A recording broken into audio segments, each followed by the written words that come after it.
Buletin Didik 28 Disember bersama saya Nur Halifah Ghani. Assalamualaikum dan salam sejahtera.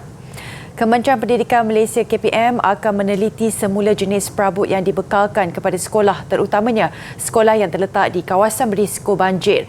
Menurut Menteri Kanan Pendidikan Datuk Dr. Razzie Jidin, ia selepas melihat kerosakan kepada perabot dan kelengkapan, khususnya yang diperbuat daripada bahan yang tidak tahan lasak. Menerusi perkongsian beliau di Facebook, banyak perabot dan kelengkapan yang rosak teruk akibat banjir setiap tahun. Selain kerja baik pulih dan penyelenggaraan, pasukan KPM hari ini meneruskan tinjauan banjir ke sekolah di daerah Temerloh. Antara sekolah yang dilawati ialah College Vocational Puteri, SK Tanjung Lalang, SK Bangau dan SK Rantau Panjang. Menurut Datuk Dr. Razzie, banyak keperluan membaik pulih dan menyelenggara akan dilakukan segera bagi menggantikan fasiliti atau aset sekolah yang rosak selepas ditenggelami air. Mereka turut meninjau keadaan SMK Mentakap yang digunakan sebagai pusat pemindahan sementara. Dalam pada itu, dari Bentong semalam, KPM meneruskan tinjauan banjir ke SMK Suri Damai Kuantan. Sekolah yang terletak berhampiran kawasan lembah ini dinaiki air sehingga hampir 2 meter. Menurut Menteri Kanan Pendidikan Datuk Dr. Razzie Jidin dalam perkongsiannya di laman Facebook, banjir yang melanda sekolah ini telah menyebabkan kerosakan besar kepada fasiliti dan aset sekolah. Antara yang rosak teruk ialah perabot dan kelengkapan penting di makmal dan kelas pendidikan khas. Kerja-kerja pembersihan kawasan sekolah dibantu oleh anggota Angkatan Tentera Malaysia ATM, selain gotong royong pembersihan oleh guru, kaki tangan sekolah dan beberapa pihak luar. Menurut Datuk Dr. Razzie, lebih 50% kesan banjir telah dibersihkan. Beliau menambah, KPM akan terus mengusahakan segera kerja-kerja membaik pulih fasiliti dan penggantian aset yang penting. Prihatin dengan nasib mangsa-mangsa banjir, Kementerian Pengajian Tinggi turun padang ke Mentakap Pahang bagi menyertai para sukarelawan Institut Pengajian Tinggi IPT meneruskan misi kemanusiaan pasca banjir. Menterinya Datuk Seri Nur Aini Ahmad bersama para sukarelawan Universiti Malaysia, MASKUM dan kaki tangan dari UMP, UNIMAP, UTHM, UKM dan UITM bergotong royong membersihkan kediaman pelajar di Taman Mentakap Indah serta kejiranan yang sama. Selain aktiviti pembersihan, para sukarelawan turut menyerahkan sumbangan bakul makanan dan keperluan asas kepada semua mangsa yang terlibat. Dalam pada itu, Datuk Seri Dr. Nur Aini turut meninjau pasukan sukarelawan IPT di beberapa kawasan lain sekitar Mentakap yang sedang bekerjasama meringankan bebanan mangsa bencana banjir tempoh hari. Sejak banjir besar melanda negara bermula 18 Disember lalu, KPT giat menjalankan aktiviti pembersihan dan menghulurkan bantuan kepada mangsa bagi meringankan beban. Antara lokasinya ialah di Hulu Langat, Dengkil, Puchong, Shah Alam, Kelang, Jelebu dan Bentong. KPT turut menggerakkan sukarelawan Universiti Malaysia MASKUM untuk membantu mangsa-mangsa banjir di seluruh negara. Sehingga kini lebih 4,000 sukarelawan dari pelbagai universiti awam terlibat dengan bantuan pasca banjir.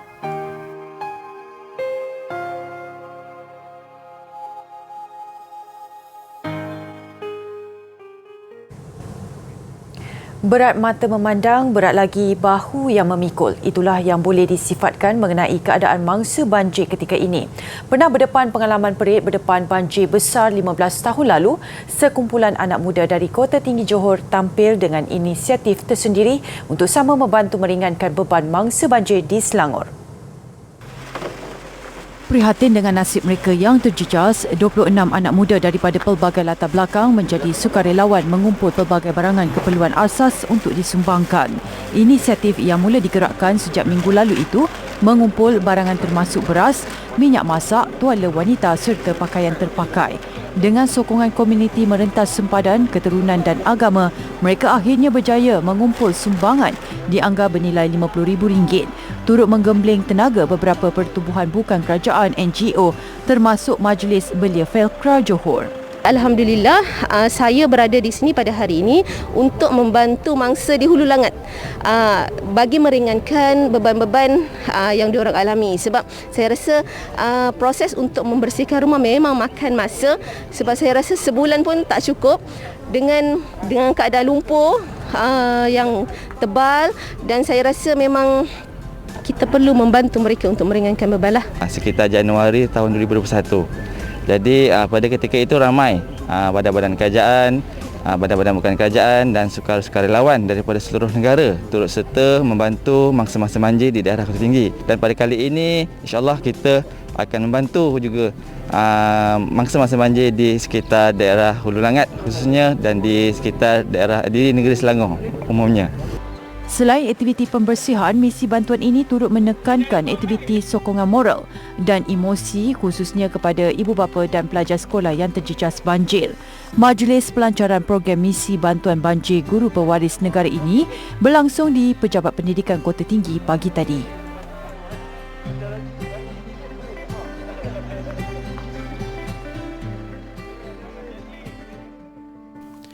Sumbangan bantuan bencana banjir.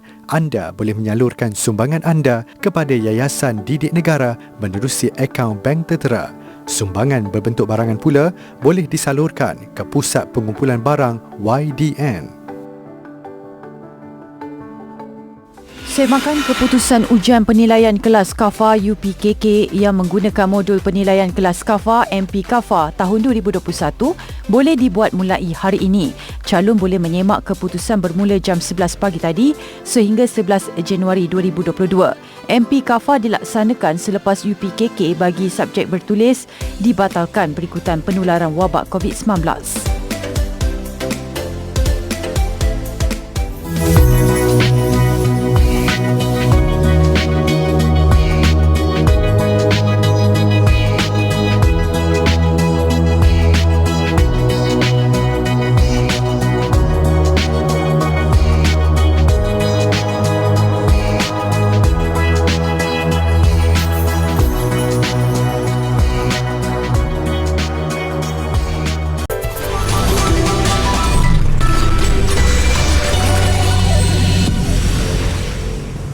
Jumlah mangsa banjir di 5 negeri mencatat penurunan dengan 14,344 orang di 106 pusat pemindahan sementara PPS.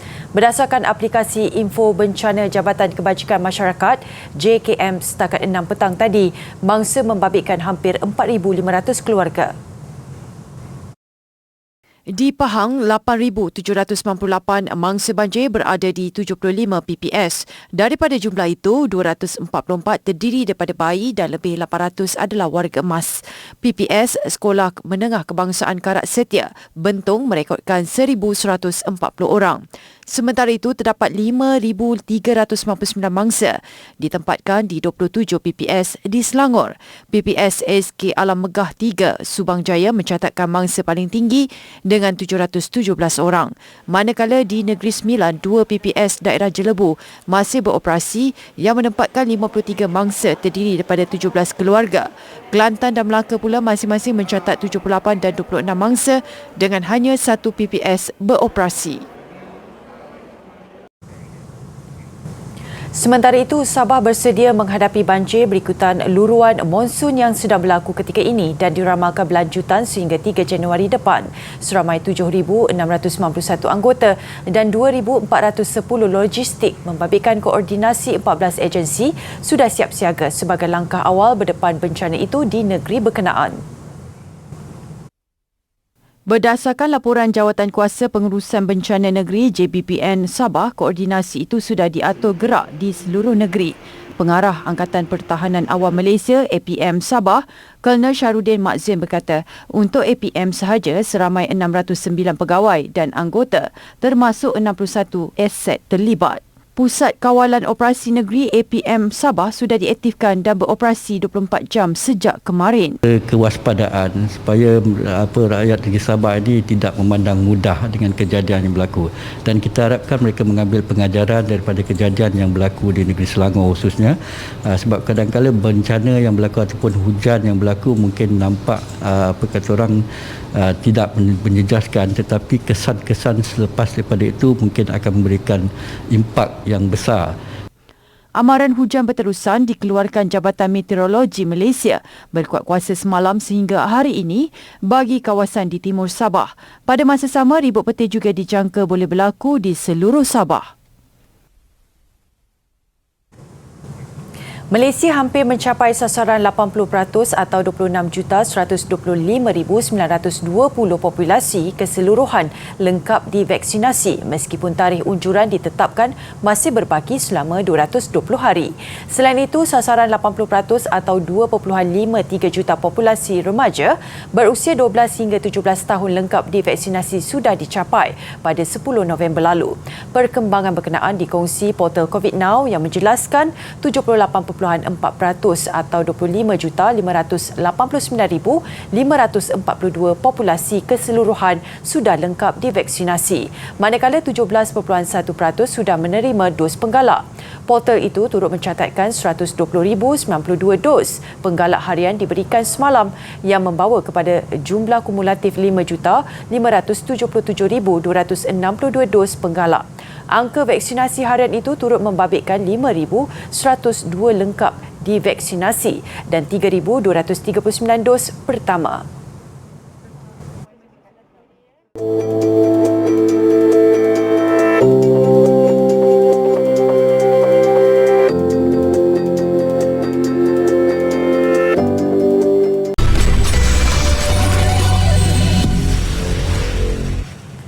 Mendidik remaja menguruskan kewangan sejak usia muda amat penting agar mereka lebih berdisiplin dalam menabung dan membelanjakan wang. Bank Negara melaporkan 47% belia di negara ini mempunyai hutang kredit kad yang tinggi. Justru wajar untuk ibu bapa dan remaja memperkasakan diri dengan kesedaran, ilmu, kemahiran dan sikap yang diperlukan untuk membuat keputusan kewangan yang bijak.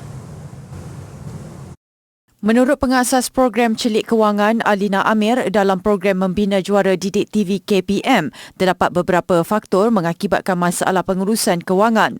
Antaranya kurang pendedahan kepada kemahiran literasi pengurusan kewangan dan budaya tidak gemar berbincang tentang kewangan secara terbuka. Okey, kalau kita ada kemahiran literasi kewangan kan, kita akan mudah terdedah atau cenderung untuk membuat keputusan yang salah. Okey, so contohnya kita rasa kredit kad, kita nak guna kredit kad. Tapi kita kena tahu yang kalau kita tak bayar kredit kad tepat pada masanya, interest yang dikenakan akan menyebabkan hutang kita berganda. Yes. Tambah Alina lagi, situasi ini juga boleh mendedahkan individu dengan penipuan kewangan. Susulan itu, setiap individu perlu belajar untuk menangani perbelanjaan luar kawalan. Benda yang paling penting adalah to pause sekejap. Okay. Kita kena track our expenses. Tulis macam mana duit masuk, duit keluar tu dan sumber pendapatan kita tu cukup atau tidak. Kita kena think back about our tingkah laku bila kita nak berbelanja tu. Kita betul-betul ke kita perlu benda ni? Boleh tak benda ni kita tunggu kejap? Boleh tak sabar kejap? Lain kali baru kita beli. Right. But the most important thing is to track your expenses. Alina juga mengingatkan setiap individu, terutama remaja, untuk tidak membandingkan kehidupan dengan perkara yang dilihat di media sosial. Sebagai ibu bapa, mereka bertanggungjawab mendidik anak-anak untuk mengenal nilai duit. Ibu bapa juga perlu mengadakan perbincangan dan menjelaskan tentang kewangan dan perbelanjaan secara terbuka. Lazimnya kumpulan darah jenis A, B dan O sudah sinonim dan bukanlah sesuatu yang baru untuk kita ketahui.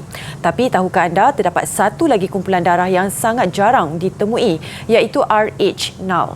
Lebih dikenali sebagai darah emas. Hanya 43 individu di dunia disahkan memiliki darah jenis ini. Dan salah seorangnya ialah rakyat Malaysia yang tinggal di negeri Terengganu. Menurut Ketua Unit Tabung Darah Hospital Sultanah Nur Zahirah HSNZ, Dr. Muhaimin Kambali, wanita berkenaan disahkan antara 43 individu di dunia memiliki kumpulan darah yang paling sukar ditemui di dunia. Ia menjadi salah satu polisi Pertubuhan Kesihatan Sedunia WHO, iaitu penggunaan darah jenis itu hanya boleh dilakukan melalui hospital bagi mengelak penjualan di pasaran gelap dan sebagainya. Setakat ini pendermaan adalah secara sukarela dan tidak berbayar dan tanpa paksaan. Itu adalah polisi WHO dan setakat ini tidak ada orang kata black market dan sebagainya. Jadi tak ada satu kesalahan kalau dia nak ada luar sadar. Kebiasaan darah, penggunaan darah adalah melalui hospital kan, transfusi darah. Jadi apa-apa dia perlu melalui hospital. Dan polisi WHO satu dunia memang pendermaan darah, transfusi darah adalah pendermaan darah tidak berbayar.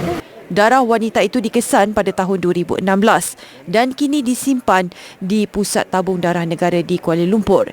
Ia disimpan di bawah suhu negatif 80 darjah Celsius selama 10 tahun dan akan dicairkan ketika mahu digunakan serta boleh didermakan kepada sesiapa sahaja.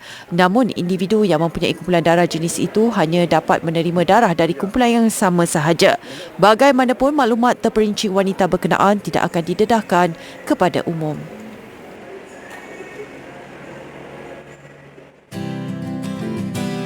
Tanda orang mencelup pukat, kaki merah, tangan bersama. Tanda orang hidup beradat, hati pemurah, kawannya banyak. Seperti ayam patuk anaknya. Maksudnya, menghukum anak bukan untuk menyeksa tetapi untuk memperbaiki kelakuan anak itu.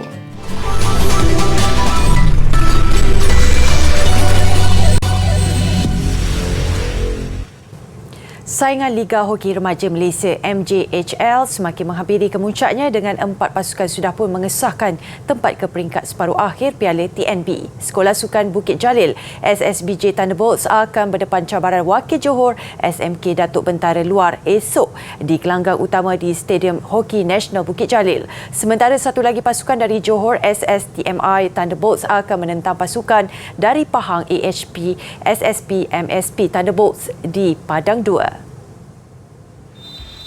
Pada aksi suku akhir Piala TNB semalam, perlawanan pada awalnya berlangsung seimbang antara pasukan pilihan Sekolah Sukan Bukit Jalil BJSS Thunderbolts dan Kedah Eagle Junior. Muhammad Farisha Fauzian menjaringkan gol padang pada minit ke-6. Kedudukan itu bertahan lama sebelum BJSS dapat menggandakan kelebihan pada suku terakhir menerusi Muhammad Amirul Khairuddin.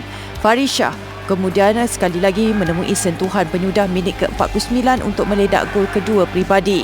Selepas itu, Zulhafizi Aiman Zulkafli turut mencatat nama selaku penjaring gol terakhir minit ke-53, membantu kemaraan pasukan dengan kemenangan 4-0 bagi meneruskan buruan kejuaraan berganda tahun ini.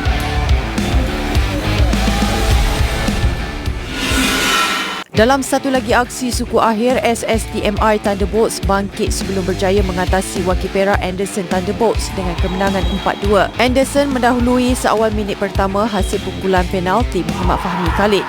Suku ketiga SSTMI lega berjaya mencipta 2 gol bermula dengan jaringan Muhammad Amirul Hamizan Azhar minit ke-37. Sebelum ini, Muhammad Kamal menggandakan kedudukan 4 minit berselang. Kembali membalas, Anderson ceria menambah jaringan selepas Muhammad Hafizal Hamid menjadikan kedudukan 2 sama. Penguasaan bagaimanapun mula memihak SSTMI pada suku keempat dengan Muhammad Syamil Rizmi Syamsul menjadikan kedudukan 3-2 dan Syaiful Syarif Saiful Bahri melengkapkan keputusan 4-2 memihak SSTMI menerusi gol sudut penalti di penghujung perlawanan.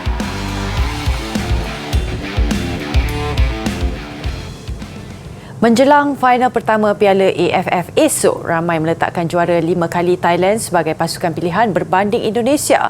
Namun berdasarkan prestasi semasa, kedua-dua pasukan sebenarnya memiliki kelebihan tersendiri dan tidak mustahil pasukan yang dianggap masih muda seperti Indonesia boleh mencipta kejutan pada edisi kali ini.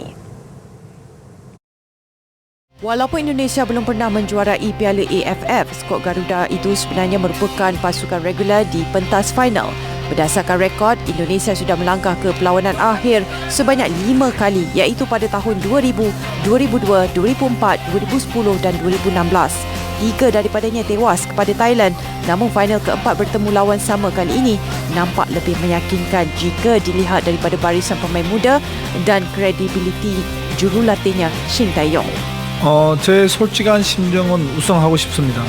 그렇지만 그 우승은 하고 싶다 할 수 있는 게 아니라 우리가 진짜 최선을 다했을 때 우승할 수 있다고 생각이 들고 저 또한 선수와 감독으로서 같이 경험을 우승을 20번 이상 해봤는 감독이고 선수다 보니까 Dengan kesungguhan yang dipamerkan Indonesia dalam kempen kali ini, bukan mudah buat Thailand untuk menampilkan kelainan di saat akhir. Corak permainan Thailand yang tidak berasaskan penguasaan bola ketika ini tidak digemari peminat bola sepak negara itu. Namun Alexander Polke mempunyai alasan tersendiri bagi memastikan gelaran ke-6 Piala AFF menjadi milik mereka. I just don't believe that we don't have a possession-based team, but as I told you, we have to see how the game will be. We have still not decided who will play, but I don't see a problem with a possession again. I think that is also one of our strengths in the squad. Final Piala AFF diadakan secara timbal balik dengan perlawanan pertama berlangsung esok, sementara aksi kedua 1 Januari depan. Kedua-dua perlawanan akhir akan diadakan di Stadium Nasional Kallang, Singapura. Penyerang Paris Saint-Germain dan kebangsaan Perancis Kylian Mbappe dinobat sebagai pemain terbaik tahunan anugerah bola sepak global tahun ini. Majlis penganugerahan di Dubai itu turut menyaksikan Robert Lewandowski, Cristiano Ronaldo, Ronaldinho dan Roberto Mancini antara pemain yang turut mendapat pengiktirafan. Deretan penggiat bola sepak dunia berkumpul di Majlis Tahunan Penganugerahan Bola Sepak Global di Dubai. Itali yang melangkar pencapaian bermakna dengan menjuarai Euro 2020 diberi pengiktirafan menerusi anugerah pertahanan tahunan kepada pemain kelab Juventus Leonardo Bonucci. Gli Azzurri turut diberi trofi pasukan kebangsaan tahunan dengan pengendalinya Roberto Mancini menggondol anugerah jurulatih. Cristiano Ronaldo pula diiktiraf sebagai penjaring terbaik sepanjang zaman menerusi rekod 794 gol bersama kelab dan negara.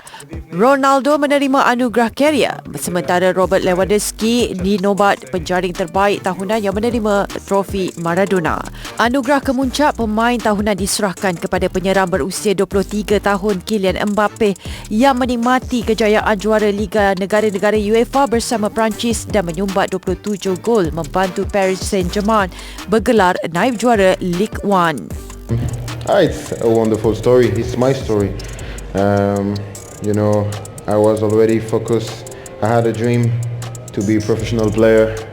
I watched a lot of players. I watched Robert when I was young. He was already at the top. I watched him. And now I'm one of them. I'm one of these players of people watch. I'm really proud, but I want to keep working every day, to stay humble and to make the difference on the pitch, because it's what I want to be and I want to do.